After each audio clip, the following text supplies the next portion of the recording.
Market में करना क्या है, बाजार के जाने माने दिग्गज ही हमें समझा सकते हैं और उनकी स्ट्रैटेजी हमें एक क्लियर डायरेक्शन दे पाएगी। तो चलिए आज के एक्सपर्ट्स को शामिल कर लेते हैं हमारे साथ। ट्रेडबुल सिक्योरिटीज के senior research analyst Bhavik Patel हमारे साथ जुड़ गए हैं और केडिया कमोडिटीज के MD and research head Ajay Kedia ji भी हमारे साथ मौजूद हैं। भाविक, अजय, बहुत शुक्रिया IT Now स्वदेश को अपना समय देने के लिए। गुड मॉर्निंग, स्वागत है आपका।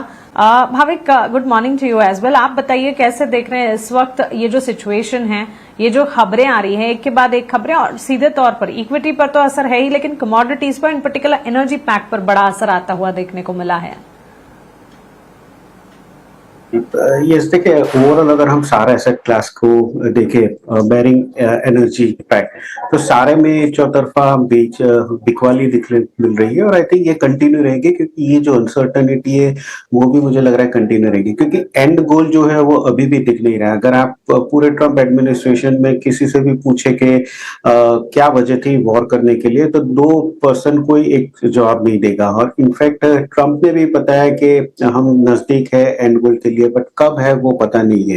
तो इनफैक्ट उन लोगों का पर्पस क्या है ये नहीं दिख रहा है। अभी अगर हम देखें लास्ट 2 हफ्ते में तो एस्केलेशन बढ़ रही है कि जहां पे ईरान ने मिडिल ईस्ट के भी गैस जो है, डिपोज है, रिफाइनरीज है, पोर्ट्स है, उनके ऊपर अटैक शुरू कर दिया और यूएस जो है वो बोल रहा है कि शायद 5 दिन के बाद again may be power structure पे भी अटैक कर सकते हैं। तो ये कॉन्फ्लिक्ट बढ़ रही है और मुझे लग रहा है जब तक ये अनसर्टेनिटी है तब तक at least asset class specially equity market रहेगा या प्रेशियस मेटल्स रहेगा।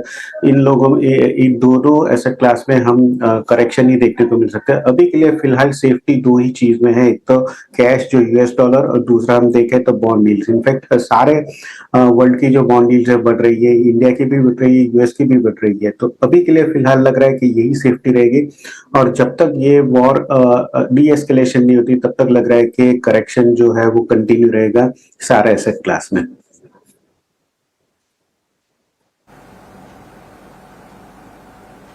बिल्कुल बिल्कुल, और इनफैक्ट यहाँ पर सारे के सारे एसेट क्लासेस पर एक इम्पैक्ट पड़ता हुआ दिखा है। लेकिन अब भाविक इसके ऑल्टरनेटिव्स भी आते हुए दिखे हैं और अगर आप देखें तो पार्टिसिपेंट्स या कारोबारी जो हैं वो अब बेस मेटल्स की तरफ भी रुख कर रहे हैं सिल्वर के मुकाबले। क्या आपको लगता है एक बड़ा डेंट कर जाएगा सिल्वर पे? ऑलरेडी हम देख रहे हैं सोने चांदी में डाउन ट्रेंड्स हैं, लेकिन जो इंडस्ट्रियल डिमांड के तौर पर सिल्वर को देखा जा रहा था, क्या वो इंटरेस्ट कम हो रहा है आपके हिसाब से?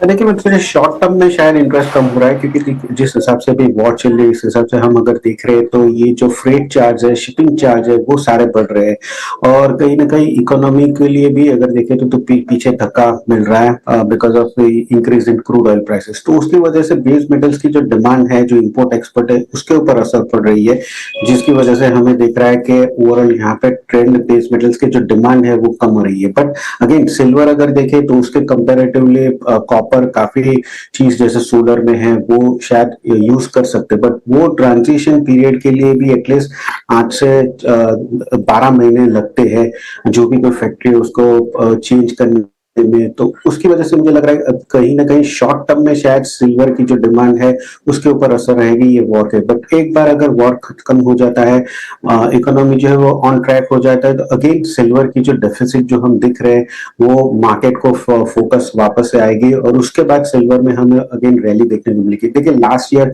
$50 से 120 की जो रैली जो देखने को मिली उसमें स्पेकुलेशन भी था 70%, बट 30% अगर देखें तो it was back by physical shortage जो कहीं ना कहीं अभी भी है। बट अभी के लिए फिलहाल डिमांड कम है ये वॉर सिचुएशन में, उसकी वजह से प्राइसेस जो है वो करेक्ट हो रहे हैं। बट जैसे इकोनॉमी रिवाइव होगी तो अगेन वो शॉर्टेज जो है वो दिखने को मिल सकती है और प्राइसेस बढ़ सकते हैं। तो अभी के लिए मुझे लग रहा है $50 से $55 का जो चांदी में सपोर्ट जोन है वो शायद सस्टेन कर पाएगा और आगे जाके मुझे लग रहा है may be next year of first second quarter में वापस से हमें $80 से $90 के बीच में चांदी जो है वो देखने को मिल सकती है।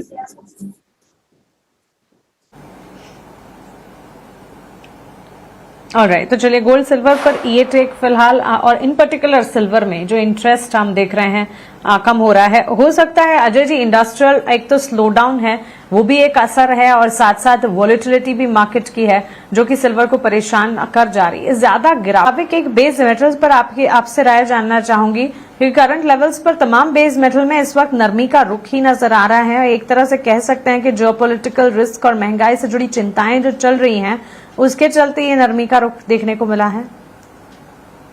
इसके लिए देखिए जिस हिसाब से इन्फ्लेशन बढ़ रही है तो सेंट्रल बैंक से वो रेट कट तो अभी फिलहाल करने वाले हैं नहीं, तो उसकी वजह से भी हम देख रहे हैं कि इकोनॉमी जो है वो थोड़े बैकफुट पे आ गई है। डॉलर की जो स्ट्रेंथ है, सेफ हेवन डिमांड और रेट कट कोई एक्सपेक्टेशन नहीं है उसकी वजह से, जो अगेन बेस मेटल्स के प्राइसेस को वीक कर रही है। और ये जो हमने डेटा भी इस बार चाइना से देखा, यूएस से भी देखा, तो वो भी कहीं ना कहीं दिखा रही है कि इकोनॉमी जो है वो सॉफ्ट हो रही है। और जैसे मैंने बताया कि ये जो फ्रेट के चार्जेस बढ़े, शिपिंग के चार्जेस बढ़े, लॉजिस्टिक उसकी वजह से भी इंपोर्ट एक्सपोर्ट जो है वो हैम्पर हुए। तो ये सिनेरियो में भी बेस मेटल्स की जो डिमांड है वो कहीं ना कहीं बैकफुट पे जा चुकी है, वीक हो रही है। और यही हम देख रहे हैं प्राइसेस में कि जहां पे करेक्शन में सारे कमोडिटी एसेट्स क्लासेस में बेस मेटल्स में भी वीकनेस है। बट एल्यूमिनियम अभी भी मुझे लग रहा है कि कहीं ना कहीं थोड़ा स्ट्रेंथ दिखा रहा है, क्योंकि 9 to 10% ऑफ जो सप्लाई जो वर्ल्ड का है वो यूएई से आ रहा है। हालांकि ओमान ने दूसरा रूट लिया है, बट अभी भी अगर देखें तो थोड़ा सप्लाई कम ही है। इन्वेंट्रीज जो हम देख रहे हैं एल्यूमिनियम वो भी थोड़ी कम है। तो बाकी बेस मेटल्स के कंपैरेटिवली एल्यूमिनियम थोड़ा स्ट्रेंथ मुझे लग रहा है। तो एल्यूमिनियम में एक बार बाय करके चल सकते हैं। अराउंड 326 टारगेट रहेगा, 334 का इंट्राडे और 323 के स्टॉप लॉस रख सकते हैं। और कॉपर अगर 1140 के ऊपर सस्टेन कर रहा है तो ही मुझे लग रहा है रैली आ सकती है, अदरवाइज नीचे 1080 से 1050 के करीब एक बार और बॉटम बना सकता है।